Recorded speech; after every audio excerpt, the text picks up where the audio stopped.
People often ask me why I choose conservation storytelling, why I spend weeks in the field, why I carry a camera into difficult places, why I tell stories that sometimes are uncomfortable, slow, and quiet. This is my answer.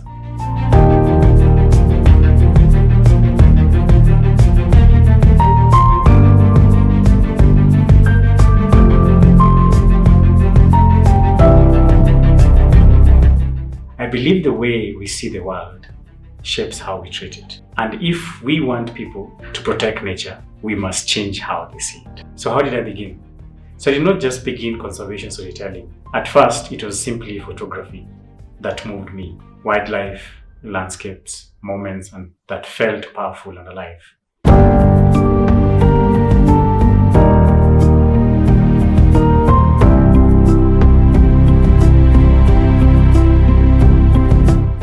Like many photographers, I was chasing the beauty.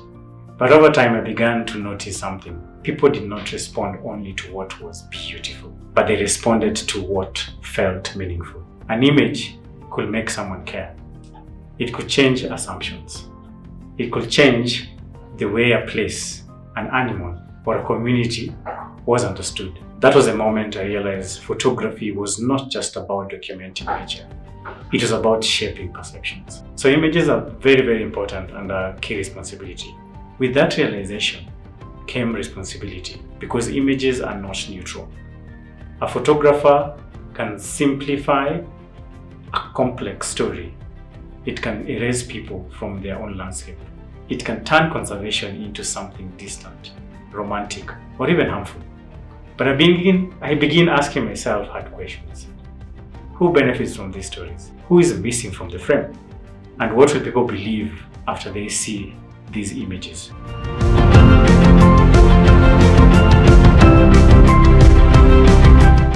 Conservation storytelling, when done carelessly, can reinforce the very problems it claims to solve. But when done with intention, humility, and context, it can become a tool for change. That is when the work becomes serious for me.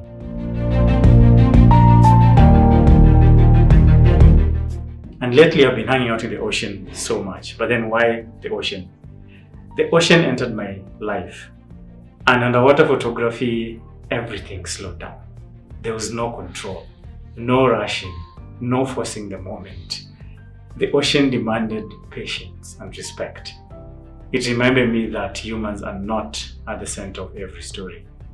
That lesson stayed with me. Whether I'm working on land or underwater, the goal is the same: to tell honest stories that reflect the complexity of nature and our relationship with it.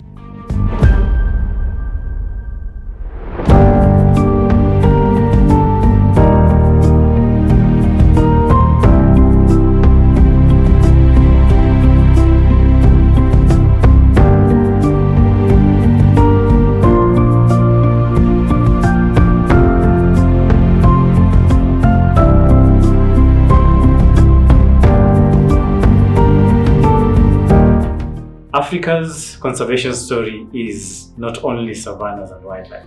It's also oceans, coastlines, fishermen, coral reefs, and communities whose lives are tied to the sea. All of it matters. Yeah, it matters. So I choose conservation storytelling because photography alone is not enough. An image can capture your attention, but a story can hold it. A story allows you to include people, history, science, and context. They help us move beyond shock or beauty toward understanding. And when understanding is where the real conservation begins. That is why I work closely with communities, scientists, and conservation practitioners. And one thing I've actually learned is that listening always comes before photography. Because conservation is not about saving nature from people. It is about learning how to live responsibly with it. So that is why I do it. And this work is not about trends or platforms. It's about responsibility. It's about stewardship. It's about the future we are sharing through the stories we choose to tell today. So this is why I choose conservation storytelling. And this is the work I have committed my life to. Thank you, and see you in the next one.